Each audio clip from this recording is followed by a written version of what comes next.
Saudamos a todos com a paz do nosso Senhor Jesus Cristo. Aqui estamos para o estudo da lição número 9 e antes de iniciarmos queremos orar ao nosso Deus. Pai querido que estás nos céus, na Tua presença estamos para implorar a Tua presença, a Tua bênção, o derramamento do Espírito Santo sobre nós, sobre mim, sobre os meus irmãos, que onde eles estiverem, todos possamos receber a Tua direção, a iluminação do céu, para entendermos a mensagem que o Senhor tem para nós nesse momento. Derrama sobre nós Tua luz, dá-nos a Tua bênção, em nome de Jesus que pedimos. Amém. A lição número 9, apelo pastoral de Paulo. Paulo, ele era um pastor de coração. Não é fácil encontrar pastor de verdade, pastor de ovelhas, pastor fundador de igreja, pastor que se interessa pelas ovelhas, pastor que arrisca sua própria vida pelas ovelhas.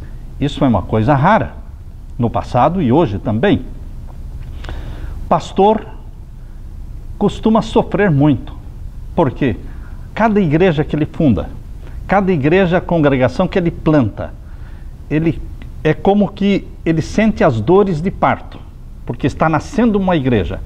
E ele trata, e ele se preocupa, e ele ora, e ele jejua por aqueles membros, por aquelas pessoas, almas que ele ganhou para Jesus. Ele sofre com muita dor. Paulo sofreu porque era o pai espiritual das igrejas da Galácia. E por ser o pai espiritual, ele se preocupava pelo bem espiritual daqueles irmãos, daquelas irmãs, que foram atraídos para Jesus através dele, o apóstolo Paulo. Por isso, queridos, a lição desta semana está mostrando um pouco desta profunda preocupação de Paulo pela igreja, pelas suas queridas ovelhas. No verso áureo diz assim, Gálatas 4:12, eu lhes suplico, irmãos, que se tornem como eu, pois eu me tornei como vocês. Em nada vocês me ofenderam. Como temos visto até aqui, Paulo não mediu palavras para com os Gálatas. No entanto, a sua linguagem forte simplesmente refletia a paixão inspirada que ele sentia em relação ao bem espiritual da igreja que havia fundado. Além da questão teológica crucial com a qual Paulo estava lidando, a carta aos Gálatas também mostra em sentido amplo como é importante a doutrina correta. Se o que acreditamos não fosse importante, se a exatidão doutrinária não tivesse tanta importância, por que Paulo teria sido tão fervoroso e tão determinado em sua carta? A verdade é que aquilo em que acreditamos importa muito, especialmente em toda a questão do Evangelho. Ao contrário dos falsos mestres que não tinham nenhum interesse verdadeiro pelos irmãos da Galácia, Paulo revelou uma genuína preocupação, uma aflição, uma esperança, um amor de um bom pastor por seu rebanho rebelde. Na parte de domingo, o coração de Paulo, o coração de um pastor. Até aqui, nós temos estudado Paulo como um teólogo, como um intelectual, profundo nos seus pensamentos, no seu vocabulário. Até aqui, nós estamos vendo Paulo falar de doutrina, de teologia, porém, no capítulo 4 em diante, nós estamos vendo Paulo como um pastor. Nesses versos ele deixa claro, ele abre o seu coração.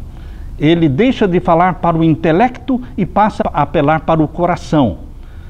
Nos capítulos anteriores, ele usou palavras duras, como insensatos, como tolos, como estúpidos, traidores do Evangelho, mas agora, com a voz embargada, com lágrima nos olhos, ele diz, meus filhinhos.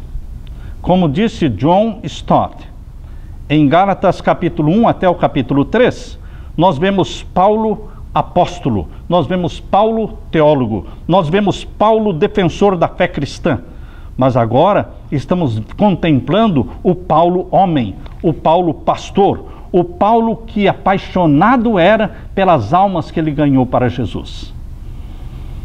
Vamos abrir a palavra de Deus em Gálatas capítulo 4 e vamos ver a partir do verso 12. Abra sua Bíblia. Aqui lemos: Irmãos, rogo-vos que sejais como eu, porque também eu sou como vós. Nenhum mal me fizestes.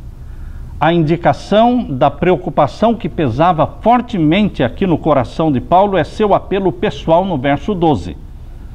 O apelo ocorreu imediatamente após a insistência de Paulo para que os Gálatas se tornassem como ele era. Paulo estava realmente dizendo: eu imploro a vocês, eu rogo, eu suplico. A preocupação de Paulo não era simplesmente com ideias teológicas e pontos de vista doutrinários. O seu coração estava ligado à vida das pessoas que ele conduzira a Cristo Jesus por meio do seu ministério. Ele se considerava mais do que apenas um amigo, ele era o pai espiritual. E os conversos eram tidos por Paulo como seus verdadeiros filhos. Mais do que isso, Paulo comparou a sua preocupação a respeito dos Gálatas com a preocupação e angústia que acompanha uma mãe no parto. Paulo pensava que seu trabalho anterior, quando ele havia fundado a igreja na Galácia, tinha sido suficiente para um parto seguro. Mas visto que os Gálatas agora haviam se desviado da verdade, Paulo estava experimentando as dores de parto mais uma vez, a fim de garantir o seu bem-estar. Há uma pergunta aqui no final da lição de domingo que diz assim: o caráter de Cristo é manifestado em sua vida? Em quais áreas você precisa crescer? Será que o caráter de Cristo era manifestado na vida de Paulo? Certamente que sim. Eu considero Paulo aquele que mais sofreu por Cristo em todo o Novo Testamento. Paulo teve uma experiência dramática na sua conversão a Jesus. Assim como ele era um terrível perseguidor, ele se tornou também um batalhador da fé e do evangelho verdadeiro. E queridos, Paulo, ele assimilou do caráter de Jesus, ele assimilou da mente de Jesus, e ele expressou amor, expressou carinho pelos seus conversos, assim como Jesus Cristo demonstra amor e carinho por você e por mim. Portanto, Paulo é um exemplo para você e para mim de como o caráter de Cristo pode e deve se refletir em mim e em você. É possível, sim, refletir o caráter de Cristo. O caráter de Cristo é manifestado em sua vida? Será que o caráter de Cristo está sendo manifestado em minha vida? Será que os outros, ao olharem para mim, estão vendo Jesus na minha maneira de ser, de falar, de vestir, de tratar as pessoas, orar pelas pessoas, sofrer pelas pessoas? Será que realmente na sua vida e na minha vida, a missão que o Pai Celestial nos deu toma conta de toda a nossa vida? É esta a nossa missão na terra? Essa foi a missão na vida de Paulo. Paulo viveu para salvar almas. Ele não estava preocupado com mais nada nesta terra. Ele só queria salvar almas e preparar um povo para a volta de Jesus. E ele se deu, ele se sacrificou, mais do que qualquer outro no Novo Testamento. O coração de Paulo é o coração de um pastor. Na parte de segunda-feira, o desafio da transformação. O pastor suplicante, Paulo, dizia: rogo, eu suplico para vocês. Eu me fiz como um de vocês, para ganhá-los para Jesus. Queridos, Paulo, ele dizia: eu me tornei como um de vocês. E agora, ele se coloca como exemplo. E ele ousa dizer aquilo que dificilmente as pessoas dizem: sejam meus imitadores. Abra sua Bíblia em Gálatas capítulo 4 e o verso 12, vamos ler novamente o verso 12. Irmãos, rogo-vos que sejais como eu. Eu tenho ouvido e visto muitos dizendo: não olhem para mim, eu sou uma pessoa cheia de defeitos, fraca, pecadora, não olhe para mim, olhe para Jesus.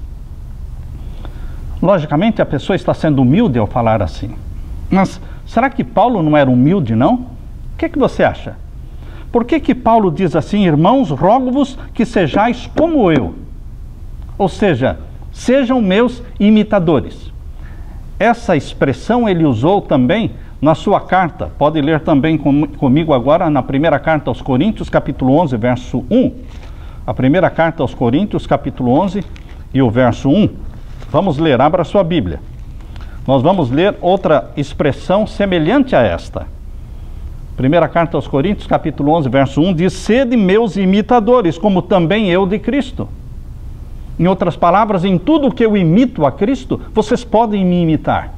Na oração, nos jejuns, no estudo da palavra, na paixão pelas almas, no desejo de preparar um povo para a volta de Jesus, Paulo está dizendo, sejam meus imitadores, assim como eu estou imitando a Cristo. Dificilmente você vai ver uma pessoa agir como Paulo, falar como Paulo.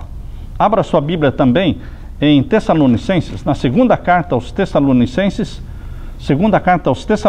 capítulo 3, e os versos 7 em diante. Aqui nós lemos, porque vós mesmos sabeis como convém imitar-nos. Novamente, sede meus imitadores. Pois que não nos houvemos desordenadamente entre vós, nem de graça comemos o pão de homem algum, mas com trabalho e fadiga, trabalhando noite e dia, para não sermos pesados a nenhum de vós. Não porque não tivéssemos autoridade, ou seja, não porque não fôssemos apóstolos, não porque não fôssemos dignos do salário, não, mas para vos dar em nós mesmos exemplo para nos imitardes. Outra vez, Paulo está dizendo, sejam meus imitadores. Vez após vez, Paulo insiste na ideia, sejam meus imitadores. Você pastor, você membro da igreja, você ancião, você se coloca como exemplo para a congregação? Ou você simplesmente diz, como a maioria diz, não olhe para mim, eu sou pecador? Lembre-se, as pessoas não vão olhar para Jesus invisível. As pessoas não vão olhar para Jesus no céu. As pessoas vão olhar para Jesus na terra. E o Jesus na terra é você, o representante de Jesus. Por isso, os seguidores de Jesus foram chamados de cristãos em Antioquia, porque eles viviam como Cristo, falavam como Cristo, amavam como Cristo, só pensavam em Cristo. O assunto da vida deles era Cristo. Por isso eram chamados de cristãos. Por isso, meu querido irmão, as pessoas vão olhar para você. Não adianta eu e você falarmos, não olhem para mim. Eles vão olhar, porque o rosto de Jesus na terra é o meu e é o seu. A palavra de Jesus na terra é a minha boca e a sua boca, falando com as pessoas, levando ânimo, levando esperança, misericórdia, levantando os que caem. Portanto, Paulo entendia isso dizendo, sede meus imitadores, como eu sou de Cristo Jesus. Queridos, Paulo, ele foi muito sincero de coração. Quantos teriam a coragem? Talvez hoje, se algum líder falasse, sede meus imitadores, como eu sou de Cristo, muitos diriam, vejam, ele está se achando tal. Queridos, não é questão de se achar o tal. É imitar Jesus Cristo e pedir que as pessoas imitem a mim e a você naquilo que nós imitamos Jesus. Não nos nossos pecados, não nas nossas fraquezas, mas sede meus imitadores, como eu sou imitador de Cristo Jesus. Em Gálatas 4:12, Paulo não pediu que eles o imitassem, mas que fossem como ele é. Em Gálatas 4:12, ele está pedindo mais do que imitar. Mais do que imitar. Porque aqui ele diz, sejam como eu sou. Porque vamos ler de novo, Gálatas 4:12, irmãos, rogo-vos que sejais como eu. Não é o proceder como Paulo, é o ser como Paulo. Não é o comportamento de Paulo, mas é a essência de Paulo, é o ser. Nós temos que ser como Cristo. Nós temos que ser filhos de Deus. É a essência do cristão, é o ser filho de Deus. É o ser como Cristo na terra. E não pensando que outro vai fazer esse trabalho. Esse trabalho, essa missão de representar o Pai na terra, A missão dada para o Filho unigênito Jesus é a missão dada pelo Pai para você, também filho de Deus, para mim, também filho de Deus. A questão na Galácia estava centralizada na essência do próprio cristianismo. Era mais sobre a essência do que sobre o comportamento. Paulo não estava dizendo proceda como eu, mas seja o que eu sou. O que é que você é? O que é que eu sou? Em nome de Jesus eu posso dizer, eu sou filho de Deus, gerado pelo Espírito Santo, recebendo a natureza santa de Jesus. E se alguém perguntar para você, mas você não é um pecador? Sim, sou um pecador, mas um pecador aos pés de Jesus Cristo, um pecador arrependido, um pecador em cujo coração foi gerada a natureza santa de Jesus, porque nascemos da água e do Espírito Santo. Por isso somos filhos de Deus, não filhos das trevas. Nosso padrão não é o mundo, nosso padrão é o céu. Nosso livro não são os jornais, as televisões, a ciência. Nosso padrão é a Bíblia. É assim diz o Senhor, é assim está escrito. Nossa grande necessidade hoje é de pessoas e líderes apaixonadas por Jesus, como Paulo era apaixonado por Jesus. Em tudo que Paulo olhava, em cada cidade que ele chegava, ele já via ali uma igreja. Ele visualizava, ele era um homem de visão espiritual, visão evangelística. Ele via igrejas em todas as cidades por onde ele passava, mas essas igrejas ainda não existiam. Ele via essas igrejas e ali plantava igrejas. Cada pessoa com quem ele se encontrava, ele via uma alma ali na sua frente, alma que ele ganharia para Jesus. Sim, queridos, é assim que nós temos que ser. Nossa grande necessidade hoje é de pessoas e líderes apaixonados por Jesus e que vivam como Jesus viveu. Orem como Jesus orou, jejuem como Jesus jejuou. Obedeçam ao Pai Celestial como Jesus obedecia. Vamos parar de falar, eu não posso, eu não consigo. Não, pela graça do nosso Senhor Jesus Cristo, nós podemos. À luz da maravilha insuperável de Cristo, Paulo havia aprendido a considerar tudo mais como lixo. Para Paulo, tudo se tornou lixo, esterco. Ele desprezou tudo por amor a Jesus Cristo. Eu quero ler para vocês o que está em Filipenses capítulo 3. Abra sua Bíblia. Em Filipenses capítulo 3 e os versos 5 a 9. Capítulo 3, versos 5 a 9. Circuncidado ao 8º dia, da linhagem de Israel, da tribo de Benjamim, hebreu de hebreu, segundo a lei fui fariseu, segundo o zelo, perseguidor da igreja, segundo a justiça que há na lei, irrepreensível, mas o que para mim era ganho, reputei-o perda por Cristo. Em outras palavras, Paulo está dizendo que tudo aquilo que era sumamente importante para ele, antes de conhecer a Jesus, o que era sumamente importante para Paulo? O ter sido circuncidado no 8º dia, o ser da tribo de Benjamim, o ser hebreu de hebreus e, segundo a lei, ser um fariseu, um perseguidor da igreja, irrepreensível, segundo a letra da lei, irrepreensível. Tudo isso era sumamente importante para Paulo antes de conhecer Jesus. Porém, depois que ele conheceu Jesus, ele considerou tudo isso como perda e humildemente ele morreu para aquilo que ele considerava importante e nasceu para Jesus. E como um homem nascido de novo, agora ele voltava suas atenções, suas energias, seu carinho, tudo para Jesus. Agora o linguajar de Paulo é diferente. Verso 7. Mas o que para mim era ganho, reputei-o perda por Cristo. E na verdade tenho também por perda todas as coisas, pela excelência do conhecimento de Cristo Jesus, meu Senhor, pelo qual sofri a perda de todas as coisas e as considero como esterco para que possa ganhar a Cristo. O que é mais importante na sua vida, meu irmão? O que é mais importante? Status?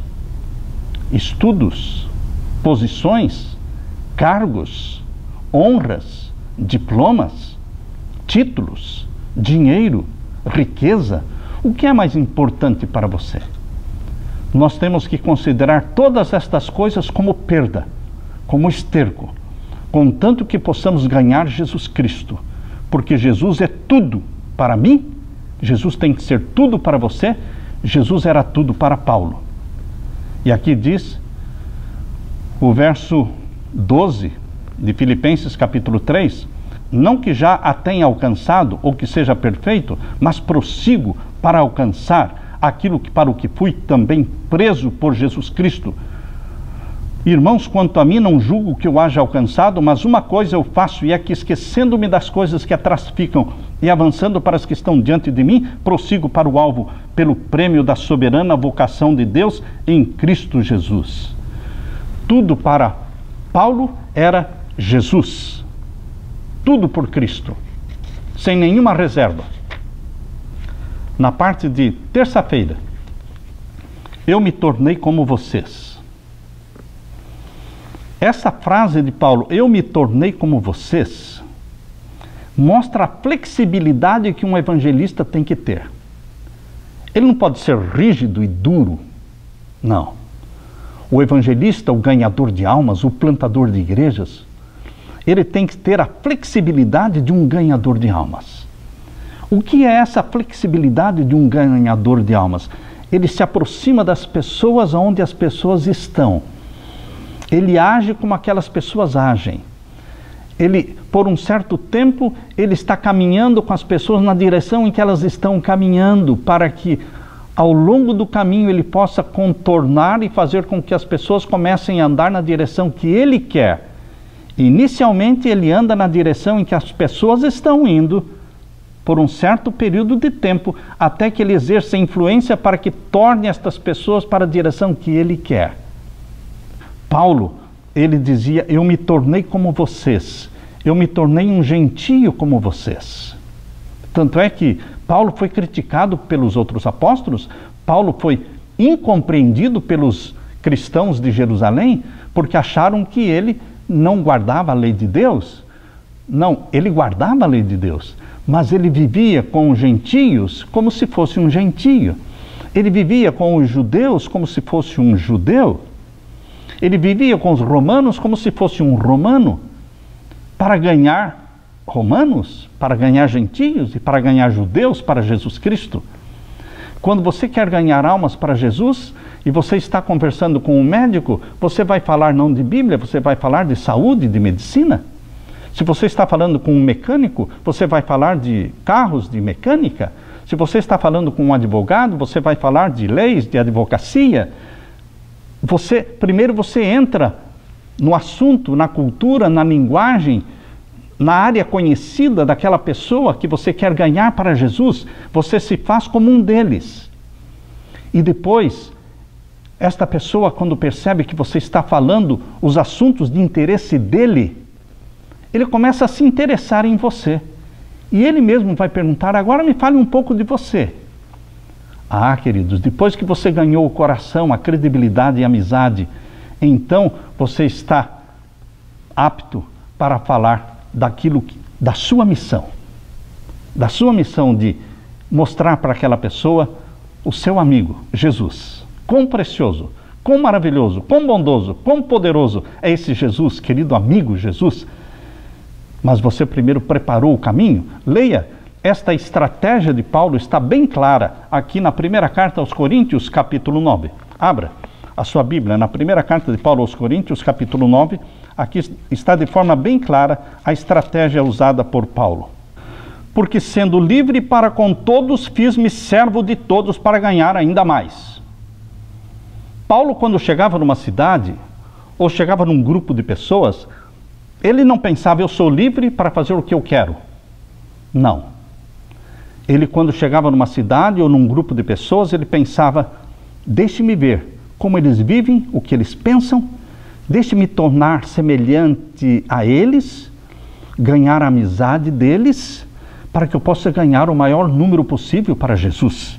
Por isso ele está dizendo, porque sendo livre para com todos, fiz-me servo de todos para ganhar ainda mais. E fiz-me como judeu para os judeus, Quando Paulo estava com os judeus, ele era extremamente um judeu. Para ganhar os judeus. Para os que estão debaixo da lei, como se estivesse debaixo da lei. Para ganhar os que estão debaixo da lei. Para os que estão, verso 21, para os que estão sem lei, que era o caso dos gentios, como se estivera sem lei, não estando sem lei para com Deus, mas debaixo da lei de Cristo, para ganhar os que estão sem lei. Vejam como Paulo explica, quando ele estava com os gentios que viviam sem lei, ele fazia de conta que também não tinha lei. Mas na realidade ele obedecia a lei, como ele diz, não estando sem lei para com Deus. Ou seja, ele obedecia a lei de Deus, mas ele não era a ênfase que ele estava dando quando ele estava com os gentios. A ênfase não era a lei, era a graça, para ganhar o maior número possível. E o verso 22 diz, fiz-me como fraco para os fracos, para ganhar os fracos. Fiz-me tudo para todos, por todos os meios, chegar a salvar alguns. E eu faço isto por causa do Evangelho, para ser também participante dele. Queridos, esta é a estratégia usada por Paulo. A flexibilidade de um ganhador de almas. Abrir mão de tudo que for possível, abrir mão.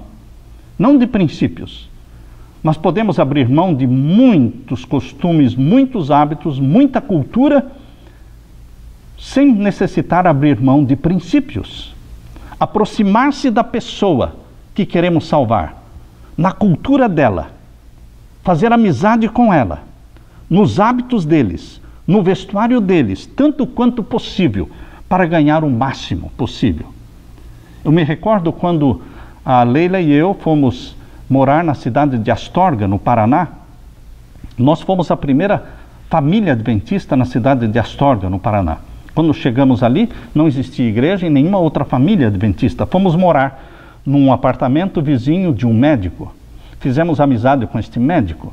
E através deste médico começamos a fazer amizade com todos os médicos da cidade, porque eles nos convidavam para os aniversários, e aí fizemos amizade com todos os médicos da cidade.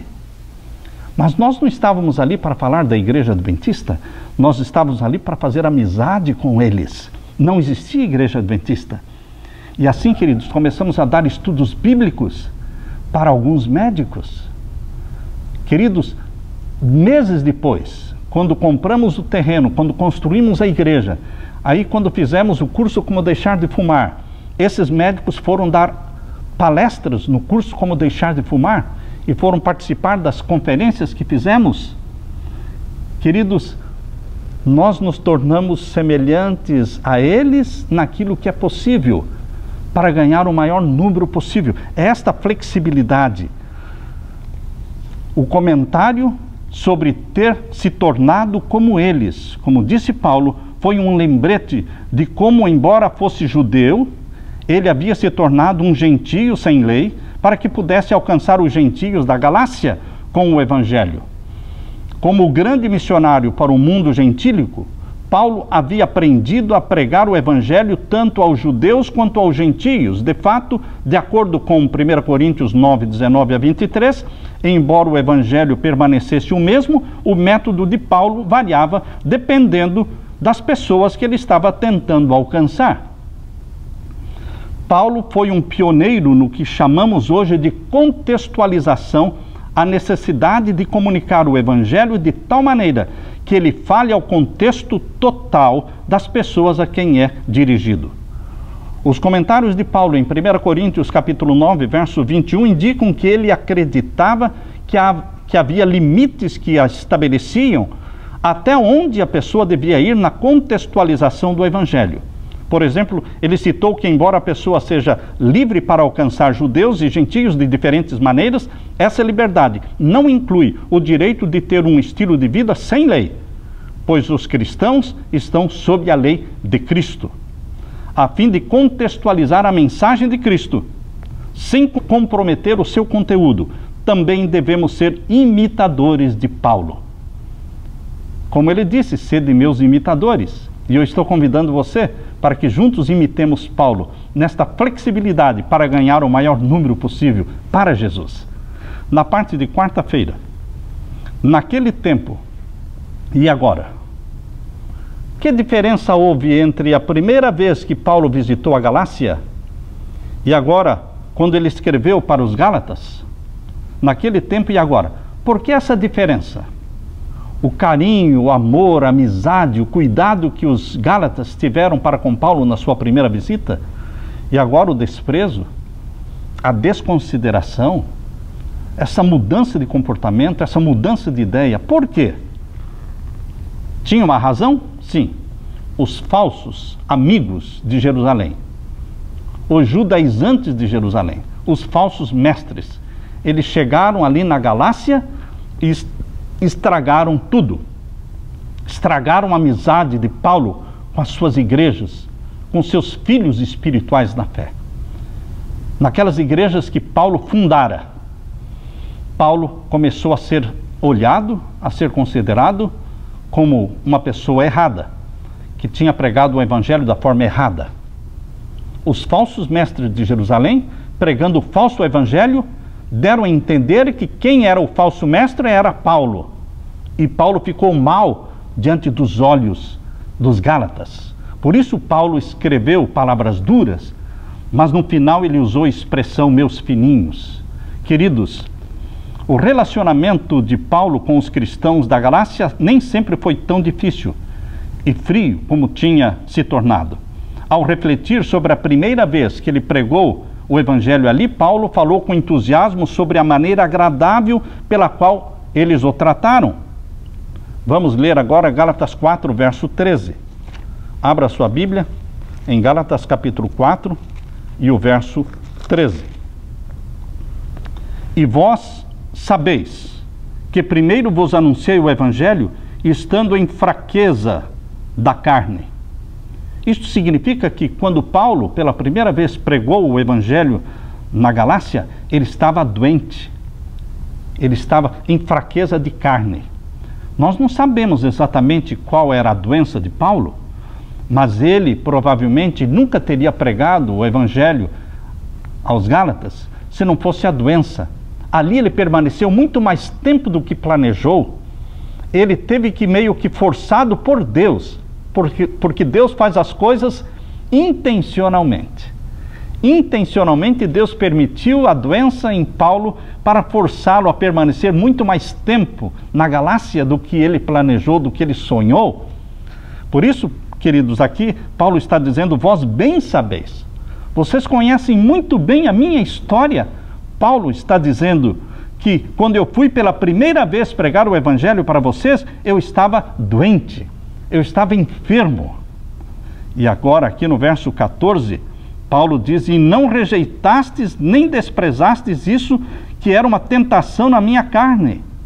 Vocês me aceitaram doente como eu estava, enfermo como eu estava. Eles tinham toda a razão para não receber a mensagem de Paulo. Por quê? Havia um pensamento de que quem estava doente estava sob a maldição de Deus, porque eles criam que a doença era resultado de maldição de Deus, ausência de Deus, ausência da bênção de Deus. Mas mesmo Paulo estando doente, eles ouviram a mensagem de Paulo, cuidaram de Paulo. E aqui no verso 14 ele diz, me recebestes como um anjo de Deus, como Jesus Cristo mesmo. Receberam tão bem Paulo na sua primeira visita, porque o trataram como sendo um anjo de Deus, como sendo o próprio Jesus. Então o trataram com honra, com carinho. E o verso 15, qual é logo a vossa bem-aventurança? Porque vos dou testemunho de que, se possível fora, arrancaríeis os vossos olhos e mos daríeis. Paulo dá a entender que a doença que ele tinha estava ligada ao problema nos olhos. Esse é o pensamento mais comum entre os teólogos, de que a doença de Paulo estava ligada ao problema que ele tinha nos olhos. Algum problema nos olhos. Desde o momento em que ele se converteu na estrada de Damasco, quando ele ficou cego, e depois ele recuperou a visão, quando Ananias impôs as mãos sobre ele, ele recuperou a visão e foi batizado.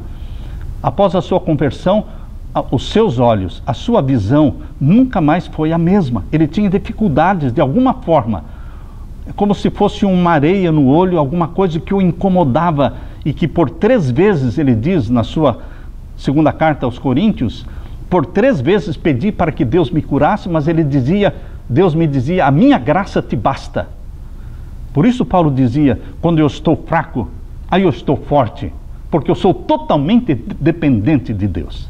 Intencionalmente Deus permitiu esta doença, que Paulo chama de espinho na carne. Intencionalmente Deus preferiu não curá-lo, para que Paulo fosse totalmente dependente de Deus. Que ele em cada piscar de olhos, ele estivesse pensando em Deus, dependendo de Deus. Por isso que Paulo está dizendo aqui, eu sei que vocês me amavam tanto, que se possível, arrancariam os olhos de vocês para me darem estes olhos. Talvez, realmente, era o problema da visão de Paulo. E agora o verso 16, fiz-me acaso vosso inimigo dizendo a verdade? Queridos, nessa parte de quarta-feira, que nós estamos lendo, por que Deus permitiu o sofrimento na vida de Paulo? Nessa pergunta de quarta-feira, pergunta 6, diz assim, por que Deus permitiu que Paulo sofresse? Esta pergunta eu vou fazer também para você. Por que Deus permitiu que você sofresse? Por que Deus permite que eu sofra? Eu sofro. Você sofre? Pense um pouquinho, você sofre? Por que Deus permite que eu sofra? Se nós amamos a Jesus, por que existe o sofrimento na vida dos filhos de Deus? Por quê? Abra sua Bíblia em Romanos capítulo 8, verso 28. Romanos capítulo 8 e o verso 28. Nós não podemos entender todos os sofrimentos que ocorreram na vida de Paulo, nós não podemos entender todos os sofrimentos que existem na minha e na sua vida. Mas de uma coisa nós estamos certos. Romanos 8, 28, diz aqui, e sabemos que todas as coisas contribuem juntamente para o bem daqueles que amam a Deus, daqueles que são chamados por seu decreto. Todas as coisas contribuem para o bem daqueles que amam a Deus. Mesmo a doença, Deus vai usar para um propósito santo e sagrado. Sabem, queridos, nós lemos em Hebreus capítulo 5, verso 8, abra sua Bíblia, em Hebreus capítulo 5 e o verso 8, nós lemos do próprio Filho de Deus. Deus não tratou o seu Filho unigênito, Jesus Cristo, de uma forma toda especial, poupando-o de todo sofrimento, poupando-o da pobreza, poupando-o da perseguição, poupando-o da morte? Não. Deus o Pai não tratou o seu Filho unigênito, Jesus Cristo, de uma forma diferente daquela que Ele trata você. Você é filho de Deus? Então, entenda que Deus vai tratá-lo da forma como Ele tratou o Filho unigênito dele, Jesus Cristo. Porque nós somos filhos de Deus. E aqui em Hebreus capítulo 5, verso 8, diz assim, ainda que Jesus era filho, aprendeu a obediência por aquilo que padeceu. Ora, queridos irmãos, Jesus padeceu, e muito. Jesus padeceu muito mais do que Paulo. Ninguém sofreu mais do que Jesus. Na sua própria casa, entre os irmãos, filhos de José, que eram mais velhos, que não entendiam a missão de Cristo e maltrataram Jesus, com os líderes da igreja judaica, Jesus sofreu muito. Deus permitiu o seu filho aprender a obediência através daquilo que padeceu, padecimento, sofrimento. Assim foi na vida de Jesus, na vida de Paulo, na minha e na sua vida. Eu quero ler para você o que está escrito no livro Beneficência Social. No livro Beneficência Social, no capítulo 1, de Beneficência Social, eu quero ler para vocês. Isso está na página 20. Sofrimento, disse Deus, é um meio de aperfeiçoar o caráter. Por isso Deus permitiu o sofrimento na vida de Jesus, de Paulo e na nossa vida. Porque os sofrimentos, as provações que nós enfrentamos são as obreiras de Deus para tirar as arestas e as imperfeições do nosso caráter. As palavras do Salvador contêm também uma mensagem de conforto para os que estão sempre em aflição ou privação. Nossas tristezas não brotam da terra. Deus não aflige nem entristece de bom grado aos filhos dos homens. Quando permite que nos sobrevenham provações e aflições, é para o nosso proveito, para sermos participantes da sua santidade. Se recebida com fé, a provação que parece tão amarga e difícil de suportar, provar-se-á uma bênção. O golpe cruel que desfaz as alegrias, tornar-se-á o meio de fazer-nos volver os olhos para o céu.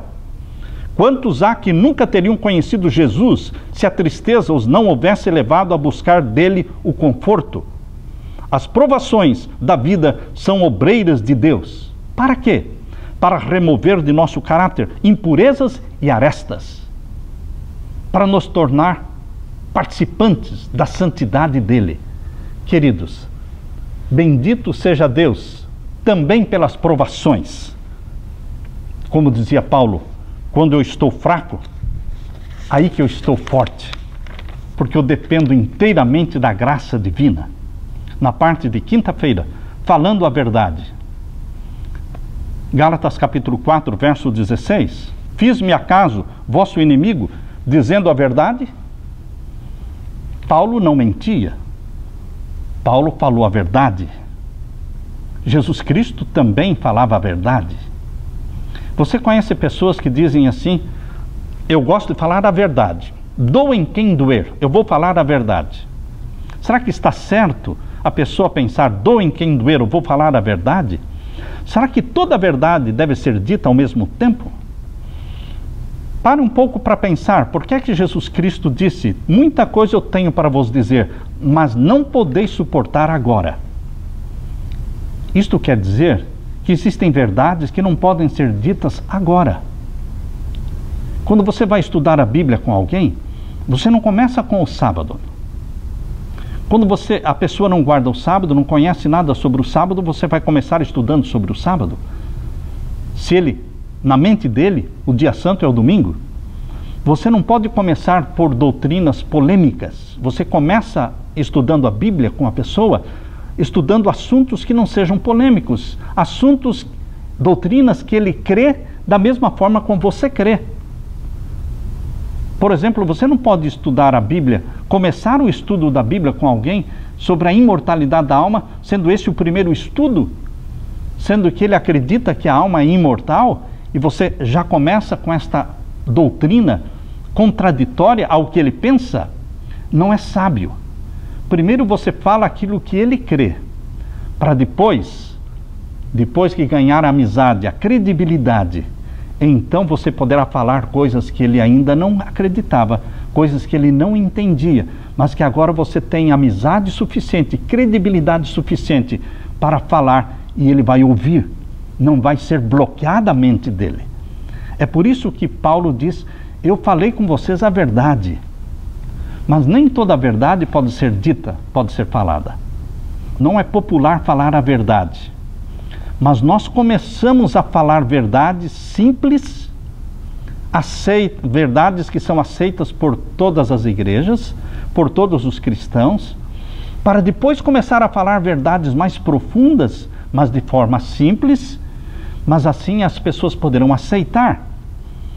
Mas infelizmente muitos pregadores famosos no mundo hoje, como Joel Osteen, que tem uma igreja de mais de 40 mil membros em Houston, no Texas, as pregações dele sempre são no lado do positivismo, no lado da prosperidade, no lado do sucesso. Ele, através das pregações, ele enche a bola do pecador, não chamando o pecado pelo nome. Ou seja, nós devemos falar sobre o perdão, nós devemos falar sobre a confissão dos pecados, nós devemos falar sobre a capacidade que o Espírito Santo dá para você, para vencer os pecados, para vencer os vícios, para se libertar dos vícios, para se tornar uma nova criatura, pois afinal de contas, aqueles que são gerados pelo Espírito Santo são novas criaturas, saíram das trevas e se tornaram filhos da luz. Portanto, a verdade precisa ser falada, mas nem toda a verdade pode ser falada ao mesmo tempo, ou antes do tempo. Como disse Jesus, muita coisa eu tenho para vos dizer, mas não podeis suportar agora.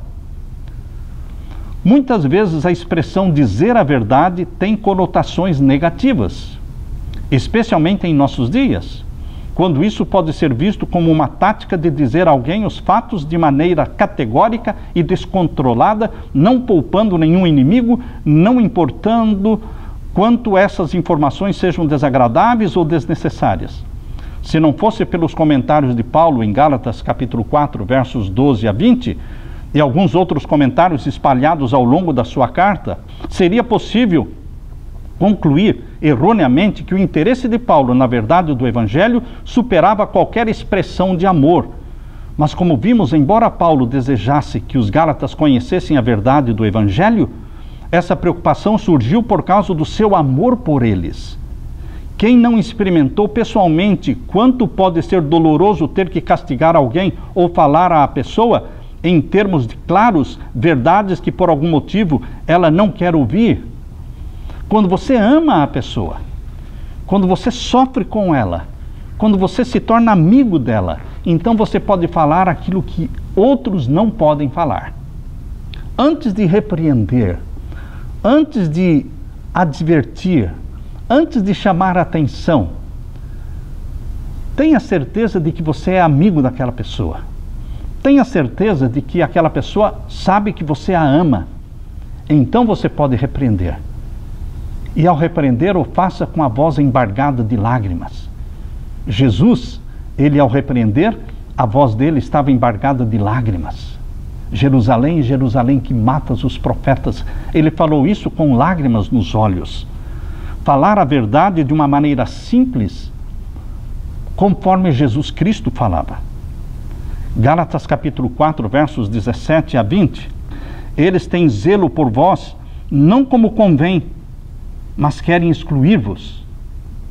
Paulo está falando dos judaizantes de Jerusalém, dizendo, eles se fazem de amigos de vocês, eles bajulam vocês, eles elogiam vocês, mas eles são falsos amigos. Vocês não podem confiar nessas pessoas. É isso que Paulo está dizendo aqui. Eles têm zelo por vós, mas não como convém. Eles não estão cuidando de vocês como filhos na fé, como eu cuido. O meu amor, o meu carinho por vocês é de pai espiritual. Vocês são meus filhos. Eu quero a salvação de vocês. Estes judaizantes de Jerusalém, eles não olham para vocês como filhos na fé. Eles não são os pais espirituais de vocês. Por isso Paulo está dizendo, eles estão tentando isolar vocês e afastar vocês do Evangelho da graça do nosso Senhor Jesus Cristo. E o verso 18, é bom ser zeloso, mas sempre do bem. Ou seja, os judaizantes de Jerusalém estavam sendo zelosos, mas não do bem. Zelosos na circuncisão, zelosos na prática das festas que não tinham mais valor do santuário terrestre.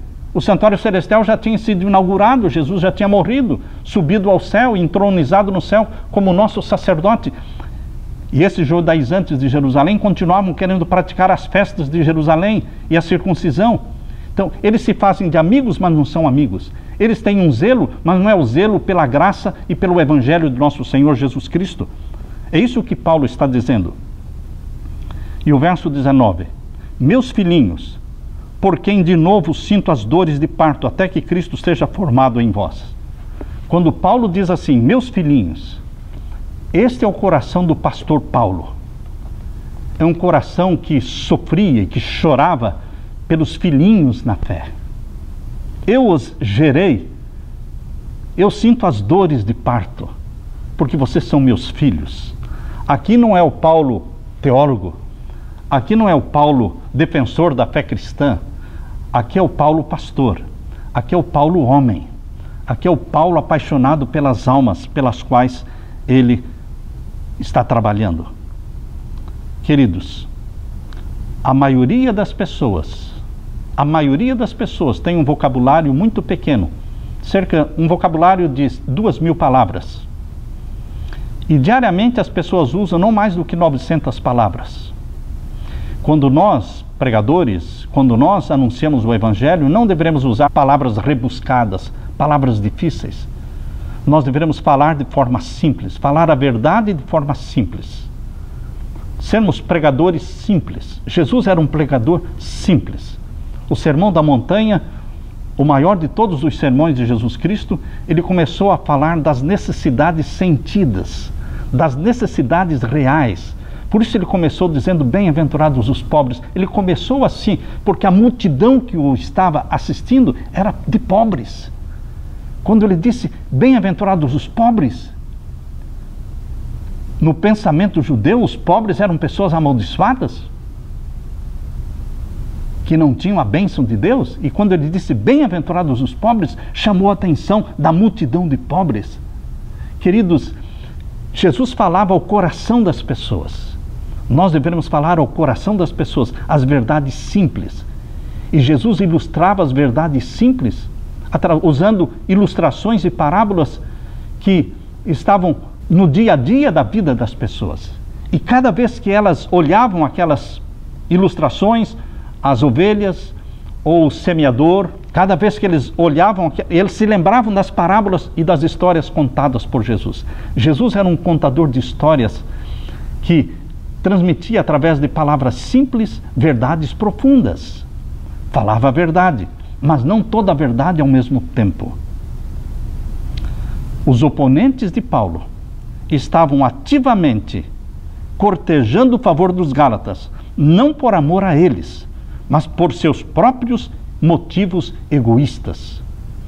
Mas Paulo estava chorando e sofrendo, sentindo dores de parto por eles, porque Paulo os amava como um pai que está tentando salvar um filho. Jesus Cristo quer que você e eu sintamos este mesmo amor pelas almas.